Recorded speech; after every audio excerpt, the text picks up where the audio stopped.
ვინ აძლევს ხმას რეალურად ქოცებს. ეხლა გეტყვით ერთ მაგალითს ჩოხატაურში. ოზურგეთს, ჩოხატაურს, ლანჩხუთს ყავს მეერები, საკრებულოს თავმჯდომარეები. ჩოხატაურში კიდევ ერთი დამატებითი თანამდებობა არის. ჩოხატაურს ყავს ერთი დირექტორი. კი, ჩიგოგიძის კაცია.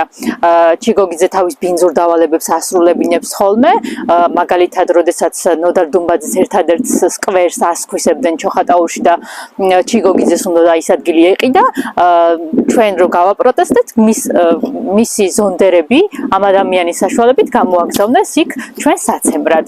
და ყველა ტენდერი რაც კი ცხადდება ჩიგოგიძის სახით ვინც უნდა იყოს, ეს არის ლაშა გიორგაძე. ლაშა გიორგაძის მეუღლე დასაქმებული არის კულტურის აიბში. ლაშა გიორგაძის და გაფორმებული არის ასევე ერთ-ერთ აიბში ჩოხატაურში.